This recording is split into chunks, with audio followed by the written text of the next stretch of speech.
Hi, this is part 4 of my series on trying to make 100K in 2026.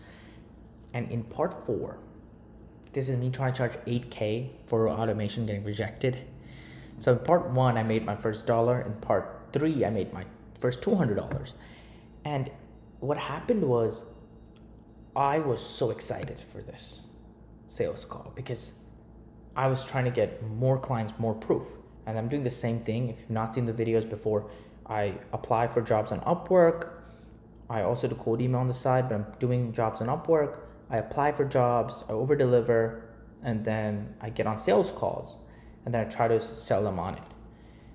And for this sales call, when I got on the call, it was going pretty well because I had already over delivered and I stood out from the crowd. They talked about me, thanking me for over delivering on the call, and I was learning more of the automations.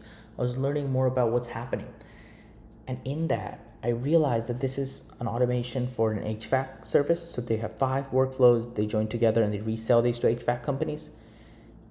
So what happened was, while I was learning about it, I started realizing that this could be a gig I can do because I am building the relationship with the client. We were laughing, we were joking, we were talking more, learning more. And after that, he asked me, how much do you think I would charge for this? And I thought of the biggest number I could think of, so I said $17.10. Because before that was a $200 I had made. So this is more than 8x of that. And right there, he said, yeah, sure. Are you including the dashboard too? And I said, yes, I think so. He said, okay, good. You'll keep in touch. The call ends. And then I realized that my mentors said, never tell the price on the call because we have not done our due diligence still. Because they're telling us what to build. So when you're done with the sales call, you still have to push back, take a step back and analyze everything what's going to happen in the project, and then give your estimate. But I was so excited that I was going to get paid 8 times more, and this was the biggest project ever. I just said yes. And then when I started doing my due diligence, I heard back where they said, oh, you're going to be working under someone. So what's going to happen is, normally for an AI project, I'll scope everything out, I'll figure what we need to do, and then they'll agree to it. But what happened here was they have someone, I'll be working under someone else. So there's someone above me, they'll just scope everything, right? And after that, I'll be told what to do. And I'm like, that doesn't seem that fair because I would not know if the work that I need to do is worth $17.10 or less or more, whatever. So I asked them that. So what they say is, okay, if you can sign this NDA, we can get you more information. So I said, okay, I signed the NDA. They give me more information. And I realized this is a long fucking project. This is going to take a whole month of my time because there are 5 big workflows. Can't talk about it with NDA, but they're all interconnected. There's a dashboard that they're going to show on. And the main thing is also, the error rate is less than 1%, meaning that this is something that's going to take a long time to build. And that means I can't take new clients on. I can't go on Upwork for new client applications. I just can't do anything except that project. So what I did was I started scoping better. I started looking at, okay, how much would this automation cost? This is the message.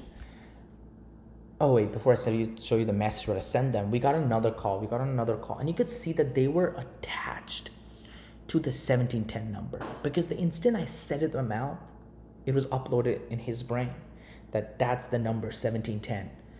And during the whole process of the second call, whenever I started to learn more, it always was like, oh, but before you said 1710, now we're helping you because this person is creating like the project flow for you, so you just have to build it. So why is it more than 1710? And I just went, Rohan, you messed up. You messed up big time. That's why they say, do not say the number because you got to scope it well. So I say, okay, let me do another scope, see how the project goes, and then I'll give you the number. Okay, so a few days go by, and this is the message. I obviously blinked his face, but this is what I said, if you can see it. Oh wait, let me reduce the brightness. Okay, this is what it says. So it just says, I have a couple more questions, but it's going to be much larger, and the scope is 8K to 10K. And he replied like, oh, thank you so much, but that's much, much higher than our price range. And I said, okay, let me know if you would want to do this at any point or not. And he said, understood, blah, blah, blah. But yeah, the instant I sent that message, he replied back. I was driving back to my parents' house. It felt like the ground below me just moved. There was nothing there. My heart sank. I was like, fuck, Ron, you just lost the biggest sale of your life. Until now, you've only made $200. This was 8 times more. Why were you trying to be greedy? I knew on the back of my head that it was not about the money. It was just, this is going to take a long time for me to build. I mean, I can't sell any clients. I can't build for any other clients. I just have to do this. And 1710 was not it.